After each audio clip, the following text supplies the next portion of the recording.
Cellular Devices in School by me, Samantha Jensen. It is very common for students to have cellular phones, also known as cell phones or even smartphones. The use of these cell phones are very popular and have increased in frequency throughout the years. Because these are so popular, they are now being brought into our schools. Some reasons students like cellular devices. They are affordable. They are convenient sources of communication both in and out of school. They are a source of entertainment. They can take pictures or videos. They can get on the internet and they can play games. Therefore, students love having these devices around, and they're so common now.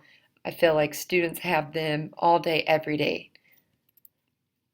Since cellular devices are so common nowadays, it is up to each school to figure out what is appropriate use of cellular devices for students in their school and or district.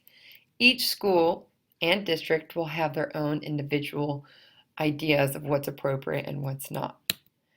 So what do we know so far? Well, courts in New York and New Jersey have supported the school's authority to ban the use of cell phones in public schools. Courts will likely support similar prohibition against the use of cellular devices if there is evidence of disruption to the educational process and no violation of students' First Amendment freedoms.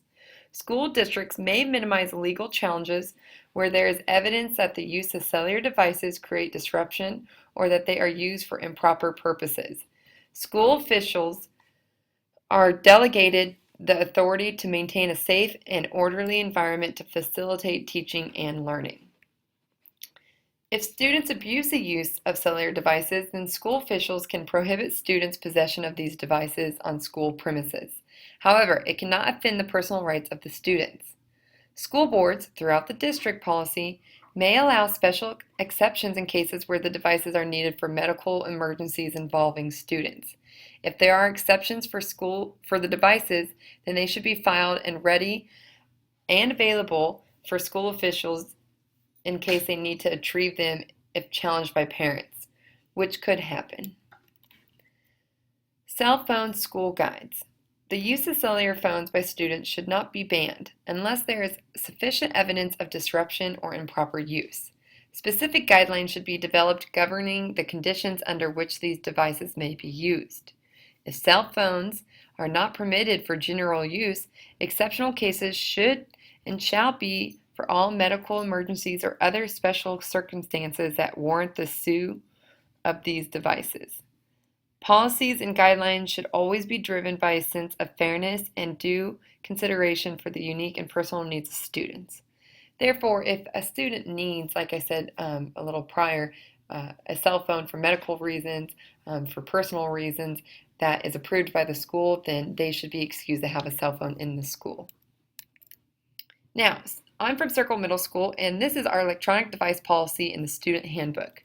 The use of electronic devices, including those with cameras, text messaging, etc. at school or school activities that violate privacy laws, result in sexual harassment, classroom cheating, or any other school disruption may result in suspension and or expulsion from school. Our school does not take it lightly if students use cell phones inappropriately. Now, some more things with Circle Middle School. Students are not allowed to bring their cell phones into the classroom unless teachers instruct them differently.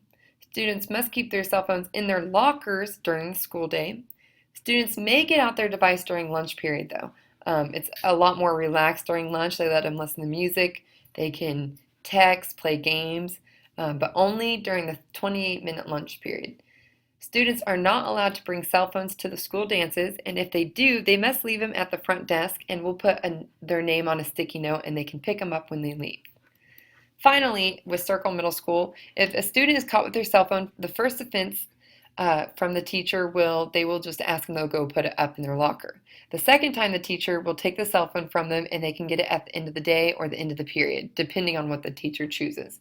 The third offense is the teacher will take the cell phone to the office and the principal will deal with their consequence. Usually the student will go down during class or sometimes after class, just depending on what's best for the classroom. Sometimes students are suspended, sometimes are in school suspension. There's always different consequences to different offenses. Now, I notice a lot in schools, teachers in our school mainly think it's a negative thing for cell phones to be in the school. They think they should not be in class because they are a distraction. Nothing good can come from them. They will cause discipline issues, and they are only used for for social reasons.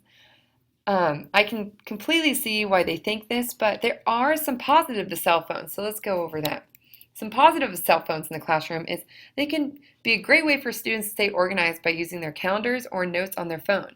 I actually have my students every day write their agenda in their phone, or they have the option to write it on a calendar, but they set reminders of when assignments are due, when projects are due, and it's basically a reason for them to have no excuse to not know when anything is due in the classroom. It's great, and students love writing out their notes or agenda in their cell phones just because it's on their cell phone, so they think it's so cool. Students can use them for live responses on certain websites. Students can become more tech savvy by using these devices. They let students and teachers communicate quicker and more often, and the schools do not have to pay for anything because they are a student-owned personal device. Also, there's a bunch of resources that students can put on their phones, like apps. There are certain apps that are free and educational use that I have students download on their phones. And if they do not have a phone, they can always use all these apps and websites and different things on a computer. So if they do not have a personal phone to bring to the classroom, they can always use a school laptop that I have in my room. Here are some of my viewpoints when it comes to cellular devices. They are now common. So since we know students have it, why not let them use it in an educational way? If we let students have them in the classroom, make sure that they are used for educational purposes only. With that being said, when they're not being used for educational purposes, just have students put them away on their desks so teachers can see them, or just have them put it away, period. I put a picture of some teachers have like little boxes that kids will drop their phones off in when they're not being used. That way you still have control over when the devices are being used. There does need to be a discipline procedure school-wide for when students do not appropriately use them in the classroom. I completely agree with this, and if they're not being used appropriately, there should definitely be some consequences. And finally, it is okay for some teachers, in my opinion, to not want to use them in their classroom. Therefore, every student must obey each teacher's individual classroom rules with the devices. I personally let students bring the devices into my classroom. However, I think it is fair to not make it a requirement for teachers to use devices in their classroom. Everyone's going to have their own opinion on this, but what it comes down to is every school needs to have guidelines and expectations of how and when the cell phones should be used. And I think with that being said, the school atmosphere and environment can be enhanced with students using their cell phones in an appropriate way.